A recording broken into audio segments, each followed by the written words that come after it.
Roque. I-share ko sa inyo at pakinggan natin kung ano ang laman ng statement ni Attorney Harry Roque hinggil sa mga iskandalo, hinggil sa mga nangyayari sa ICC ngayon. Tila happy si Attorney Harry Roque. Let's watch this video. Magandang araw sa inyong lahat. Kamusta po? Ay nako, nasa kalagitnaan na tayo halos ng linggo. Konting tulog na lang. Magwi-weekend na naman tayo. Pero kamusta po kayo ha? Well, ako po ay medyo gumaling na sa aking ubo. Pero nandun pa rin yung plema. No? So, nagtataka ako. No? Parang nagkaroon ng solusyon doon sa aking mga bagong gamot na binigay natin mga kabayan dito, doon sa aking ubo at sa aking hika, pero nandun pa rin, no? Meron pa rin ata, hindi ko alam kung viral o bacterial na yan, no? Pero malalaman natin yan. Alam niyo, dito sa Europe, napakahirap kumuha ng antibiotic, hindi kaya dyan sa Pilipinas, no? Ako naman, alam ko yung aking sarili ko, alam ko yung sakit ko, alam ko na kapag bronchitis yan, na nagsisimula sa ordinaryong hika, kinakailangan ko talaga ng Zithromax, pero dito mahirap po, hindi mabibigyan ng doktor ng Zithromax. Kung bibigyan ka man, bibigyan ka muna ng mahinang antibiotic, no? Palakas ng palakas, no? Ay nako, kaya nga mag-aantay na lang ako ng darating na Pilipino at magpapabili ng Zithromax. But anyway, pag-usapan po natin, napakita sa Facebook kanina yung judge na nagbasa ng husga ng appeal chambers na binabasura ang interim release ni Tatay Digong, na nagrereklamo kung anong epekto ng freeze ng Amerika sa lahat ng mga assets ng ICC, kasama na sa mga assets ng mga judges at prosecutor ng ICC. Abay, masalimuot pa lang nangyari sa kanila. Ang sabi ng judge na yan, wala siyang mabuksan na bank account, miski sa Europa, wala siyang syempre credit card, at pati ang mga visa ay frozen. Paano ba kasi nai-implement ang freeze ng mga Amerikano sa mga assets, hindi lamang ng ICC, kundi sa lahat ng mga judges at prosecutor ng ICC? Well, alam niyo, sa larangan ng international law, controversial itong unilateral sanctions na ini-impose ng iba't ibang bansa. No? Bakit siya controversial? Kasi nga, lahat ng mga batas ng isang bansa pwede lang mapatupad sa sarili mong teritoryo. Hindi dapat lalabas ang teritoryo mo. No? Pero itong ginagawa ng Amerika, unang-una niyang ginawang sanctions ay yung trading with Cuba. Bawal mag-trade sa Cuba. No? Tapos ngayon naman, ito nga, nagkaroon ng sanctions laban sa pondo ng ICC at sa lahat ng mga opisyales ng ICC, kasama na yung prosecutor at ang mga huwes. So paano ba na-implement yan? Well, theoretically, dapat yan sa Amerika lang napapatupad. Pagdating sa ICC, wala naman silang mga account sa Amerika. Pwede bang walang epekto yan? Hindi rin. Kasi sa larangan ng banking, importante yung isang Amerika na system na tinatawag na SWIFT. Yung SWIFT is an American electronic system na ginagamit natin para paglipat ng pondo. So kung ikaw ay magte-telegraphic transfer, SWIFT ang gagamitin mo. So ang unang-unang nawala sa Amerika, sa ICC, at sa mga judges at prosecutor ng ICC ay yung SWIFT. So hindi sila makatanggap ng pera from abroad. Now, hindi ko alam kung paano ngayon ang ginagawa ng ICC para makatanggap ng pondo sa kanyang operasyon, no? Nang walang SWIFT account. Alam naman natin ang pondo ng ICC nang galing sa mga miyembrong bansa, kasama na doon sa mga pribadong pwedeng mag-donate sa ICC. Controversial yung donasyon na yan, ha? Kasi nga, paano ka magiging patas na maestrado na tumatanggap ng donasyon?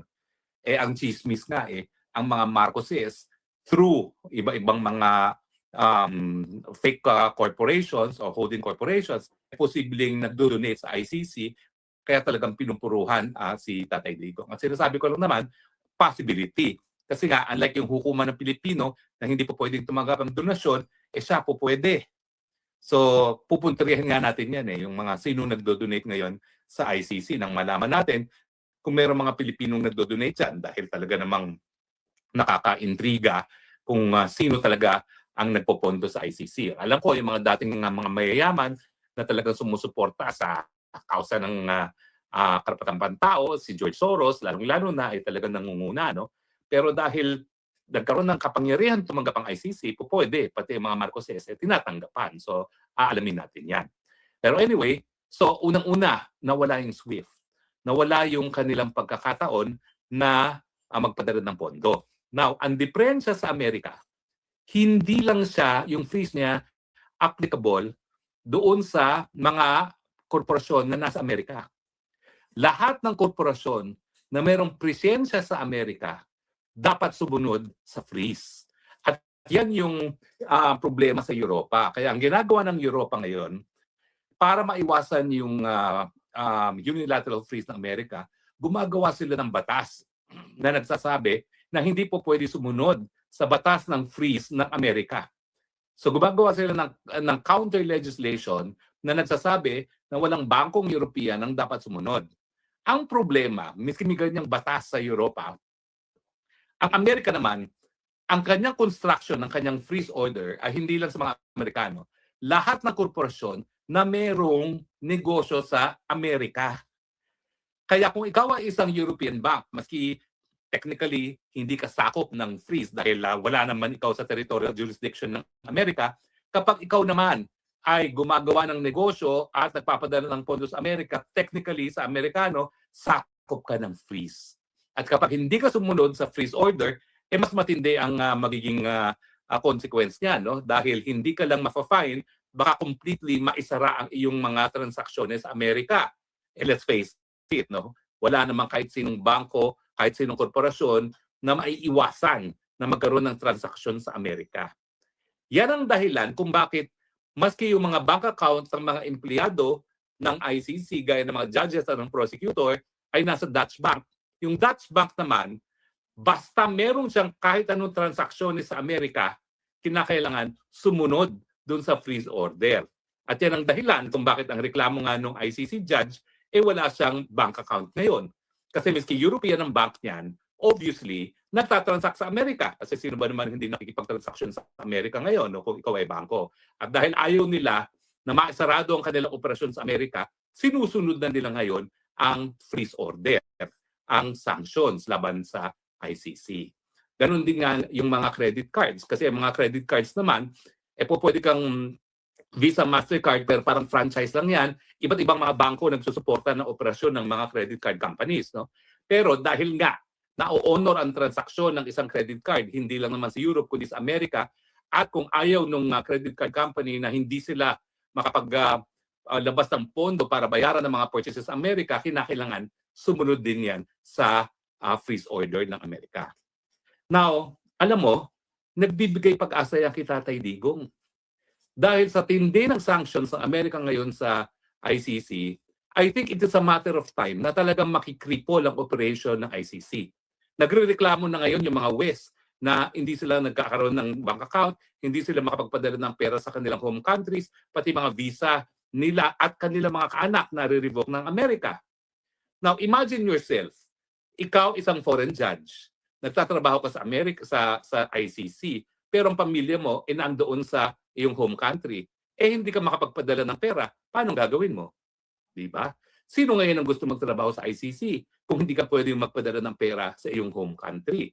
At saka, ang nakakatawa dyan, maski sa Netherlands, may mga card companies naman na hindi naman naka-domicile sa Amerika, hindi ka rin bibigyan ng card company dahil natatakot sila. Dahil ikaw ay specified sa sanctions ng Amerika, pag binigyan kanila ng credit card, baka matigil ang operasyon nila sa Amerika. So ano ngayon ang buhay ng mga judges at prosecutors sa ICC? It's a cash society.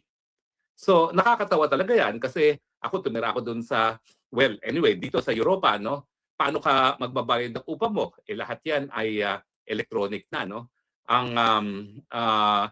Sa Pilipinas, GCash. Dito may counterpart sila na lahat talaga halos ng transaksyon ay electronic. Walang ganyang facility ngayon ang mga judges at mga prosecutor at mga empleyado ng ICC. So talagang dapat sila mabuhay as cash. Pero ang pinaka-nakaka-intriga nga is paano pinapasok ng Japan as the biggest donor country sa ICC yung contribution niya sa ICC na hindi gumagana yung SWIFT. Ewan ko, siguro ginagawa nila cash. Siguro through the Embassy of Japan, pinapadala na cash at pinapapasok dito sa bank account sa Netherlands. Pero I think it's a matter of time na pati yung bangko ng ICC sa Netherlands titigil na servisa ng ICC kasi nga natatakot sila na kapag meron silang commercial transactions sa Amerika, pati yun po pwedeng madali ng mga Amerikano sa freeze order. So, sa suma total, huwag tayo mawalan ng pag-asa. Alam ko na basura na with finality yung ating hiling na magkaroon ng intermediary si Tatay Digong. Nabasura na ng trial chamber yung ating question sa jurisdiction ng hukuman, didesisyonan pa yan ng appeals chamber. At ang sabi ko nga sa inyo, minsan didiscuss ko yan dahil maganda naman yung sinumite ng kung sino man na nagsulat nung appeals ni Tatay pagdating sa jurisdiction. At pangatlo, meron pa yung issue kung kaya ba niyang humarap sa isang paglilitis na didesisyonan pa lang ng pre-trial chamber at meron pang appeal yan. So meron pa tayong at least 2 pagkakataon para mapalaya si Tatay Digong. Yun nga yung sa appeal sa jurisdiction na kapag tayo ay nanaig dyan, ay uwi ng Pilipinas si Tatay Digong at saka yung unfit to stand trial na may possibility na mapalaya at mapauwi rin sa Pilipinas si Tatay Digong. Pero ang pangatlo pa is kapag tuluyang na-paralyze ng operation ng ICC. At sa tingin ko, dun sa kinuwento ng appeals chamber judge ng ICC na napakahirap ng buhay nila na ang ICC ay frozen ang kanilang finances, binibilang na lang natin ng araw bago sumuko ang ICC at sabihin hindi na namin kaya. Dahil importante talaga ang banking system, no? Now, sa totoo lang, hindi ko talaga alam kung paano nabubuhay yung mga maestrado ngayon at mga prosecutors. Dahil ako, miski ako is asylum seeker, kahit paano meron akong access to the banking system, no? Binibigyan talaga kami ng karapatan na magbukas ng bank account dahil kung wala kang bank account, wala ka talagang buhay dito sa Europa. They are moving towards a cashless society na pati sa bus hindi ka talaga makakasakay na kahit anong bus, kahit anong sinong tren kung wala kang credit card na itatap, no? Everything is electronic. So, sa tingin ko nga, ang isa pang pangatlo na posibilidad dahil nga sa sanctions ng Amerika, tuluyan na magsasara ang ICC dahil hindi nila masusustain ang operations na on a cash basis. Kung meron pa silang matatanggap na cash, kasi yung mga kontribusyon ng mga member countries hindi makakapasok dahil hindi yan makakadaan sa SWIFT system nga, no, na still American-owned. Ang nakakatawa nga doon sa sabi ng judge, pati ba naman computer program, wala sila. Dahil ang computer program Google. So ang ginagamit nila pati sa email is Proton, hindi na Google. At napakahirap talaga ng buhay nila. Talaga namang nagpupursige lang sila para magpatuloy, no? Pero yan po ay isang, kumbaga, pag-asa ni Tatay Digong na dahil nga hindi na po kakayanin mag-operate ng ICC dahil sa sanction ng Amerika, kinakailangan pauwiin na siya. Dahil kung hindi naman siya talaga mahahatulan at hindi na po pwedeng gumana ang hukuman, siyempre, labag naman sa karapatang pantao na patuloy siyang ikulong. Kaya nga po, sinasabi ko, at kami naman na wala na kami ginawa dito kay Tatay Digong, kundi dasal. At nagagalak naman ako na iba pang mga Pilipino ay sumunod sa aming yapak at nagdadasal na lamang, pagpatuloy po natin ang pagdasal. Dahil we do not know. God works in mysterious ways. Merong dahilan kung bakit siguro pinayagan ni Panginoon na makidnap si Tatay Digong dito sa Hague.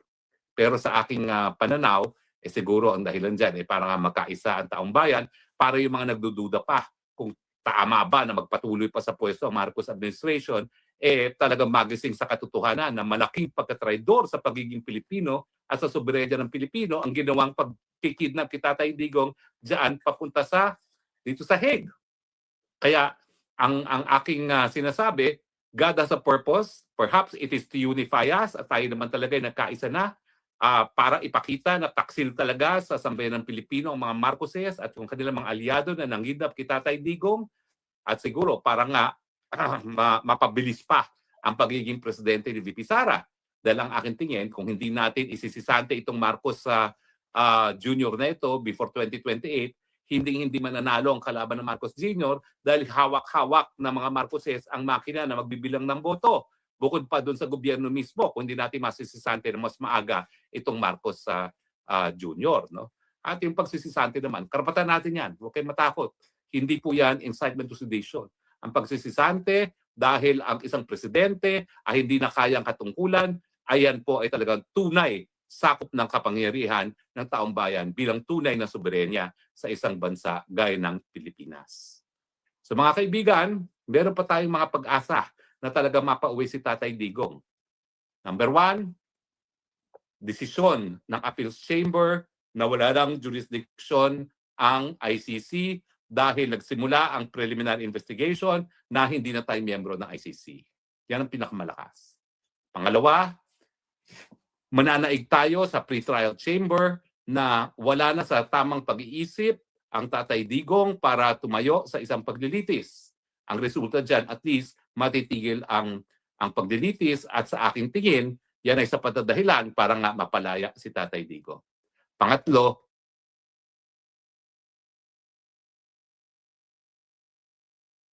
So, there you go mga kabibig. There you go. Grabe, no? Ito na ang ating hinihintay. Yung mga theory ni Atty. Harry Roque, ramdam na ramdam ko ang super kilig.